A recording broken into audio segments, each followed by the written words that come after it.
नमस्कार। दिन के 2 बज चुके हैं और वक्त हो चला है खबर दोपहर का। मैं हूं शुभे मिश्रा आपके साथ। चलिए करते हैं बुलेटिन की शुरुआत और सबसे पहले दानापुर से आपको बड़ी खबर बता दी। फुलवारी शरीफ में एक बड़ा हादसा हो गया है। तार का पेड़ ऑटो पर गिर पड़ा और ऑटो सवार 3 लोगों की मौके पर ही दर्दनाक मौत हो गई।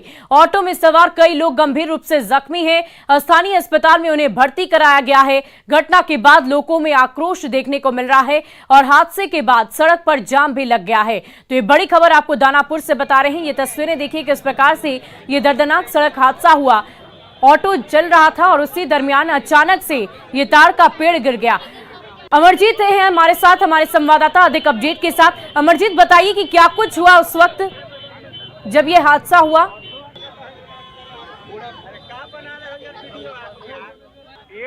गिर गया है और ऑटो पर ही गिरा है। ऑटो के सवार जो थे, आगे ड्राइवर सीट पर जो बैठे हुए लोग थे, वो बुरी तरह से जख्मी हो गए। उसमें से 2 लोगों की मौत घटनास्थल पर ही हो गई, जबकि जो है एक इलाज के दौरान जो है एक की मौत हुई है। अभी भी जो है 4 लोग गंभीर रूप से घायल है, जिनका इलाज स्थानीय अस्पताल में चल रहा है, पीएचसी में चल रहा है। और अभी भी जो है वो लोग भी जो है गंभीर रूप से जो है घायल है और उनका इलाज किया जा रहा है। लोग आक्रोशित हैं और रोड जाम जो है भीड़ की वजह से लग गई है और पूरी आवागमन बाधित हो गया है। पेड़ जो गिरा है, पेड़ से भी जो है आवागमन जो है बाधित हो गया है, क्योंकि जो है तार का पेड़ लंबा होता है और दोनों लेन में, अप और डाउन दोनों लेन में जो है ये जो है तार का पेड़ गिरा था और इसको जो है हटाया गया, जेसीबी से हटाया गया। तब जाकर के की बॉडी जो वहां पे दबकर मरे हैं, उनकी बॉडी निकाली गई और उसे पोस्टमार्टम के लिए भेजा गया। अभी जो है घायल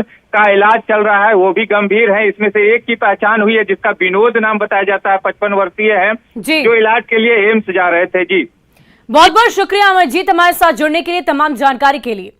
और देखिए इसी बीच सहरसा से आपको बड़ी खबर बताते हैं, जहां तेज रफ्तार का कहर देखने को मिला। बेलगाम ट्रक ने एक व्यक्ति को रौंद डाला।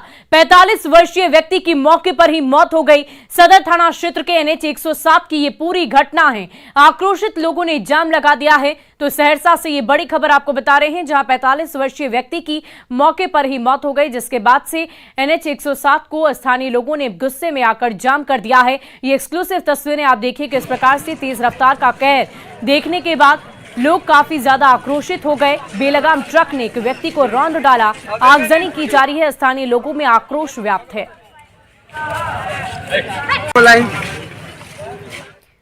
और पूर्णिया के civil surgeon doctor SK Verma के भ्रष्टाचार का एक बड़ा मामला सामने आया है। पूर्णिया के प्रमंडलीय आयुक्त गोरखनाथ ने अपनी जांच में पाया कि सिविल सर्जन ने अपनी बेटी, पत्नी, बहू समेत कई रिश्तेदारों के नाम से कंपनी बनाकर बड़ा घोटाला किया। प्रमंडलीय आयुक्त ने डीएम के नेतृत्व में 3 सदस्यीय टीम बनाकर मामले की जांच के निर्देश दिए हैं। अगर जांच में गड़बड़ी पाई गई तो सिविल सर्जन के खिलाफ बड़ी कार्रवाई हो सकती है। वहीं न्यूज 18 की टीम ने सिविल सर्जन से पक्ष जानना चाहा तो उन्होंने कोई जवाब ही नहीं दिया। सिविल सर्जन साहब का जो कार्यालय हमने सामान्य निरीक्षण किया, तो सामान्य निरीक्षण के दौरान जो उनकी कार्य संस्कृति का हमने अवलोकन कर रहा था, तो कुछ संचिकाएं जब मैंने देखी तो वैसा पाया गया कि कुछ क्रय की संचिका में जो वित्तीय नियम है उसका अनुपालन नहीं किया गया है। तो उसी में एक बाइक एम्बुलेंस के क्रय की संचिका को मैं देख रहा था, तो उसका एग्रीमेंट में नाम अमन वर्मा था। तो मैंने अचानक पूछा कि ये अमन वर्मा कौन है, तो वहाँ बहुत सारे स्टाफ थे, तो कुछ और लोग थे, तो ये बोले उन्हीं का आदमी है। तो उन्हीं का आदमी से मेरा मन सशंकित हो गया। और देखिए राजधानी पटना में भले ही मौसम के मिजाज में उतार चढ़ाव देखने को मिल रहा है, लेकिन सीमांचल के 5 जिलों में भारी बारिश की संभावना बनी हुई है। मौसम के जानकारों के अनुसार मानसून का टर्फ बिहार के दक्षिण पूर्व भाग से होकर गुजर रहा, इस कारण सीमांचल के इलाकों में भारी बारिश की संभावना बनी हुई है। मौसम विभाग से और अधिक जानकारी दे रहे हैं हमारे संवाददाता अमित कुमार। पटना में भले ही मौसम की मिजाज में उतार चढ़ाव देखने को मिल रहा है, लेकिन बात अगर सीमांचल की करें तो सीमांचल के 5 जो जिले हैं वहाँ पे भारी बारिश की संभावना जो है वो व्यक्त की जा रही है। मौसम विभाग के जो जानकार हैं उनके तरफ से जो जानकारी दी गई है उसके मुताबिक राज्य के पश्चिमी भाग को छोड़कर शेष भाग में भारी बारिश की जो संभावना है वो बनी हुई है। मानसून जो है ट्रफ राज्य के दक्षिण पूर्वी भाग से होकर गुजर रही है, जिसके प्रभाव से राज्य के कई जिलों में जो है वो बारिश की संभावना देखने को मिल रही है। जबकि उत्तर पूर्वी, उत्तर मध्य, दक्षिण पूर्व और दक्षिण मध्य भाग में मेघ गर्जना और वज्रपात का आसार जो है वो लगातार बने रहने की संभावनाएं जो है वो जताई जा रही है। पिछले 24 घंटे में अगर उत्तर बिहार के कई ज़िलों में की बात करें तो उसमें सबसे अधिक 130.6 मिलीमीटर बारिश जो है गलगलिया में हुई है। और इसी तरह से सीमांचल के जो 5 ज़िले हैं, जो पूर्णिया की बात कर ले, किशनगंज की बात कर ले, अररिया की, दरभंगा, मधुबनी, तो ये जो ज़िले हैं वहाँ पे भारी बारिश की संभावना जो है वो व्यक्त की गई है। और मौसम विभाग के जानकार सीधे तौर पे कह रहे हैं कि मौसम का मिजाज जो है वो अभी बिहार में उतार और चढ़ाव के रूप में देखने को मिलता रहेगा। कैमरा पर्सन अजय दुबे के साथ अमित कुमार, न्यूज़ 18 पटना। और इसी बीच सियासी गलियारों से आपको बड़ी खबर बता दें, राज्यपाल से मुलाकात हुई है मुख्यमंत्री नीतीश कुमार की। उन्होंने दिल्ली एम्स में जाकर फागू चौहान से मुलाकात की। दिल्ली एम्स में राज्यपाल का इलाज चल रहा है। दरअसल कुछ ही दिन पहले तबियत बिगड़ने की वजह से उन्हें दिल्ली एम्स में भर्ती कराया गया और इस वक्त मुख्यमंत्री नीतीश कुमार भी दिल्ली में ही मौजूद हैं और इसीलिए उन्होंने औपचारिकतावश जाकर उनसे मुलाकात की है। तबियत बिगड़ने पर उन्हें दिल्ली एम्स में भर्ती कराया गया था। सीएम नीतीश कुमार ने राज्यपाल से मुलाकात की, उसकी तस्वीर आप देख पा रहे होंगे किस प्रकार से मुख्यमंत्री वहां पर पहुंचे। एम्स में फागू चौहान से उन्होंने मुलाकात की है। उनको तो सोचते ही रहना है ना, वो तो समझ लीजिए कि जो कुछ भी हो रहा है और जितने दल के लोगों से बातचीत हुई है, चूंकि खुद ही फोन किए है ना, सब लोगों से जो बातचीत हुई है बहुत अच्छी बात है। धीरे धीरे बहुत दलों की एकजुटता होगी और मिल करके 24 का चुनाव लोकसभा का लड़ सकते हैं, इसकी पूरी संभावना और जितनी बात होते रहे। और वाल्मीकि टाइगर रिजर्व में अक्सर कुछ ऐसे जीव मिल जाते हैं तो लोगों को हैरान कर देते हैं या फिर डरा ही देते हैं। इस बार वाल्मीकि टाइगर रिजर्व के हन्नाटाड़ के काला बैरिया में एक अजीब तरह की तितली देखने को मिली है। ये तितली अचानक गांव में एक बल्ब के पास आकर बैठ गई। पहले तो लोगों ने इसे सांप समझा, लेकिन करीब से देखने पर इसका रंग रूप और आकार बिल्कुल ही अलग नजर आया, जिसके बाद ग्रामीणों में दहशत मच गई। कोई इसे वन देवी का अवतार मानने लगा तो कोई शैतान का स्वरूप। कुछ लोगों ने घी के दिए जला दिए तो वहीं कुछ लोग अगरबत्ती जलाकर इसकी पूजा करने लगे। हालांकि WWF के एरिया कोऑर्डिनेटर कमलेश मौर्य के मुताबिक ये दुर्लभ प्रजाति का कीट है जो तितली जैसा ही होता है। मौर्य के मुताबिक इससे पहले झारखंड के पलामू में ये जीव मिला था।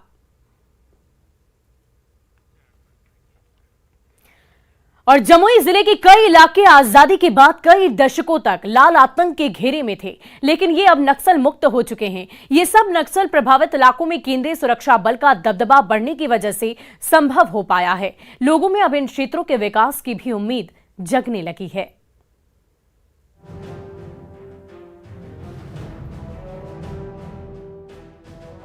जो इलाके पहले हमेशा नक्सल घटनाओं की शोर से गूंजते रहते थे, वे आज शांत हो गए हैं। जिस जंगल में नक्सलियों के ट्रेनिंग कैंप चलते थे, वहां अब सुरक्षा बलों का डेरा लग गया है। यहाँ अब CRPF के जवान 24 घंटे तैनात रहते हैं। जो लोग अपनी सुरक्षा को लेकर रात में सो तक नहीं पाते थे, आज चैन की नींद सो रहे हैं। कुछ आवाज सुन रहे हैं, अब कुछ नहीं। तो कैंप से क्या क्या फायदा हुआ? फायदा हो रहा है, यही हम लोग का डर भय कुछ थोड़ा ठीक है। तखने रात का सूत नहीं पाते थे, कब आएगा, ककरा कटेगा नहीं कटेगा, यही सब बात। और अब ठीक से आराम से सूतते हैं रात। दरअसल जमुई के बरहट और लक्ष्मीपुर इलाके के जंगल मुंगेर और लखीसराय के जंगलों से सटे हैं। तीनों जिले ऐसे जहां सड़क और संचार की सुविधा तक नहीं थी। इन जंगलों में नक्सली संगठन भाकपा माओवादी का बोलबाला था। नक्सली संगठन में शामिल होना और उन्हें मदद करना ग्रामीणों की मजबूरी बन गई थी। लेकिन बीते कुछ सालों से सुरक्षा बलों द्वारा जंगलों में अपना स्थायी कैंप बना लेना इन ग्रामीणों के लिए सौगात बन गया। कैंप से खबर आया कि कैंप वाला पुलिस सब आ गया तो हमको सुविधा हो गया, कोई डर भय नहीं लगता है। अब बढ़िया से रहता, खाना पीना खाता तक नहीं खा पाता, वो जी करता है, बालों से तो जुठो मारता है। अब नक्सली दिखाई देता है? अब नहीं दिखाई देता है, देखबे नहीं करते हैं ना। नहीं। 50% जो कैंप लगने के बाद हमारे जीवन स्तर में बदलाव जो आए हैं, सुरक्षा खास करके पुख्ता जो नक्सलियों के ऊपर नक्सली द्वारा गरीबों को प्रशासन दमन अत्याचार जुर्म बहु बेटी को इज्जत रेप जो करता था, इस पर थोड़ा सा हमको फायदा आया है। इस पर मतलब थोड़ा सा उन लोगों को बैन लगा है नक्सलियों का। नक्सलियों के खात्मे के लिए कई महीनों तक सीआरपीएफ और जिला प्रशासन ने मुहिम चलाई। 24 घंटे कैंपिंग की गई, जिसका नतीजा है कि आखिरकार दशकों बाद नक्सलियों का सफाया हो ही गया। देखिए, पहले तो एक जो भय का फैक्टर था वो बहुत तेज़ी से अब ख़त्म हो रहा है। जिस विभिन्न सरकारी कर्मी वहाँ जाने में कहीं ना कहीं कतिपय रूप से संकोच करते थे। एक तो सुरक्षा का भी बिंदु था, दूसरा कि भौगोलिक रूप से काफ़ी दुर्गम इलाका है। अब इन सारी चीज़ों में काफ़ी कमी आई है। नियमित रूप से वहाँ पर स्वास्थ्य कैंप लगाए जा रहे हैं, विकास कैंप लगाए जा रहे हैं और सीआरपीएफ के सहयोग से आम जनता के बीच में जो सिविक एक्शन कार्यक्रम है वो बेहतर तरीके से किया जा रहा है। 2 कार्यक्रमों में मुझे भी भाग लेने का अवसर प्राप्त हुआ। बहरहाल नक्सलियों के गढ़ में सीआरपीएफ के ठिकाने से गांव के लोग अब सुरक्षित हैं। यहाँ के लोग अब निडर होकर रहते हैं और गांव में विकास कार्यों की भी शुरुआत हो गई है। यहाँ के बच्चे अब स्कूल जाकर पढ़ने लगे हैं। लोगों में उम्मीद जगी है कि वे लोग भी दूसरी जगहों की तरह आगे बढ़ेंगे। न्यूज़ 18 के लिए जमुई से संवाददाता केसी कुंदन की रिपोर्ट।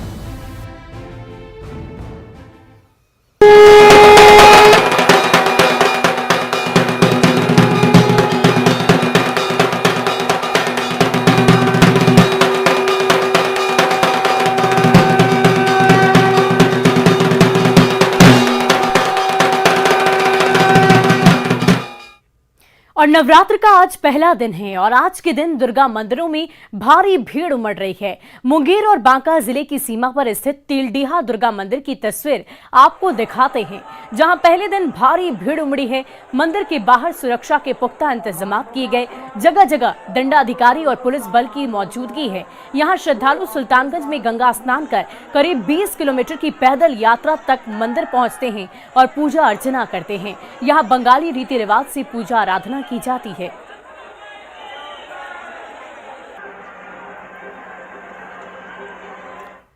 वहीं नालंदा में पावापुरी के घोसरामा गांव में एक ऐसा ऐतिहासिक मंदिर है जहां पूरी नवरात्रि महिलाओं का प्रवेश वर्जित रहता है। बताया जाता है कि मां आशापुरी मंदिर में 3 पुजारियों को छोड़कर पुरुषों का भी गर्भगृह में प्रवेश वर्जित है। मां आशा की अष्टभुजाओं वाली प्राचीन प्रतिमा के दर्शन के लिए देश भर से श्रद्धालु यहां पहुंचते हैं। मां आशापुरी मंदिर से और अधिक जानकारी दे रहे हैं हमारे संवाददाता अभिषेक कुमार। अभी हम पहुंचे नालंदा जिले के पावापुरी के घोसरामा गांव, जहां आप देख सकते हैं ये वही आशापुरी मंदिर है जहां की इतिहास काफ़ी पुराना रहा है। और यहां पर ये बताया जाता है कि यहां पर शारदीय नवरात्रा के समय जो है महिलाओं की प्रवेश वर्जित रहती है। ये जिला का एकमात्र मंदिर ऐसा है जहां पर महिलाओं की प्रवेश वर्जित रहती है। तो आप देख सकते हैं यहाँ पर जो है शारदीय नवरात्र की शुरुआत होते ही पूजा पाठ की शुरुआत हो गई है। और यहाँ पर दिखाते हैं माँ आशा की प्रतिमा को, जहाँ की लोग दर्शन कर सकें। यहाँ पर देख सकते हैं कि जो है यहाँ पर माँ आशा की प्रतिमा है और यहाँ देश भर के कोने कोने से श्रद्धालु यहाँ आते हैं और पूजा अर्चना करते हैं तथा जो है मन्नतें अपनी मांगते हैं, जहाँ पूर्ण होने पर यहाँ पर जो है प्रसाद चढ़ाने आते हैं। ये बताया जाए कि यहाँ के क्या इतिहास रहा है। यह 2500 वर्ष पूर्व का मंदिर है, इनका आशापुरी नाम है और जो समस्त मनोकामनाओं को पूर्ण करने वाली देवी है। जिस मनसा से जो आते हैं उनका मनसा पूरा होता है। यहाँ दशहरा नवरात्र के समय में औरत को प्रवेश वर्जित है पूरे कंपाउंड में और मर्द का प्रवेश गर्भगृह में किसी मर्द को नहीं जाना है, चाहे वो पुजारी भी क्यों न हो। 3 के सिवाय कोई नहीं जा सकते हैं। मतलब 3 के अलावा कोई नहीं जा सकता, कोई पुजारी भी नहीं जा सकते। आखिर ऐसा क्यों कारण है? ऐसा यहाँ की तंत्रयान यहाँ है, यह पहले से होते आ रहा था और तांत्रिक पूजा यहाँ है। यहाँ का पूजा जो है तंत्रयान है। यहाँ जो है तांत्रिक पूजा होता है। यही कारण है कि शारदीय नवरात्र के समय महिलाओं की प्रवेश वर्जित रहती है, जबकि पुरुष को गर्भगृह तक प्रवेश वर्जित माना जाता है। नालंदा से न्यूज़ 18 के अभिषेक कुमार। और नवरात्र की धूम देश दुनिया में देखने को मिल रही है। बात अगर राजधानी पटना की करें तो पटना में भी दुर्गा पूजा की रौनक देखती ही बन रही है। पटना डीएम के मुताबिक इस बार पूरे जिले में 1368 पूजा समितियों के द्वारा मां दुर्गा की प्रतिमा स्थापित की जा रही है। जिला प्रशासन भीड़ को नियंत्रित करने के लिए जगह जगह सीसीटीवी कैमरे लगाए हुए हैं। न्यूज 18 से बातचीत में पटना डीएम ने बताया कि जिला प्रशासन किसी भी परिस्थिति से निपटने के लिए पूरी तरह तैयार है। कोरोना के बाद जो कोरोना में 2 साल 3 साल तक बाधित रहा पूजा और उसके बाद ये हो रहा है तो लोगों में काफ़ी उत्साह है और बहुत ही धूमधाम से लोग तैयारी कर रहे हैं पर्व त्यौहार मनाने की। और हम लोगों का भी प्रयास है कि उसमें कोई व्यवधान नहीं आए। पूरे ज़िले में कुल लगभग 1368 पंडाल बन रहे हैं और जहाँ प्रतिमाएं स्थापित हो रही हैं और उसके अलावा 20 जगह हैं जहाँ पर कि रावण वध का कार्यक्रम है, दशहरा का जो आयोजन होता है वो है, तो उसको देखते हुए। और लालू के बड़े लाल यानी कि तेज प्रताप यादव ने भी मां दुर्गा का अनुष्ठान अपनी मां यानी कि पूर्व मुख्यमंत्री राबड़ी देवी के साथ किया है। आज सुबह राबड़ी देवी और तेज प्रताप यादव ने पूजा अर्चना कर राज्यवासियों को नवरात्र की शुभकामनाएं दी। तो ये तस्वीरें आप देख रहे हैं पूर्व मुख्यमंत्री राबड़ी देवी और साथ ही साथ लालू प्रसाद यादव के बड़े लाल तेज प्रताप यादव की, जिन्होंने आज एक बार फिर से नवरात्र की शुरुआत की है। आपको बता दें कि तेज प्रताप यादव अक्सर ही पूजा पाठ करते नजर आते हैं, वृंदावन की गलियों में घूमते हैं, भगवान कृष्ण की भक्ति में डूबते हैं और आज नवरात्र की तस्वीर हम आपको दिखा रहे हैं। आज मां शैलपुत्री की पूजा आराधना की जाती है और इसी अनुष्ठान के साथ आज एक बार फिर से तेज प्रताप यादव की ये तस्वीर सामने आई है जब वो अपनी मां यानी कि राबड़ी देवी के साथ इस पूजा की शुरुआत करते नजर आ रहे हैं।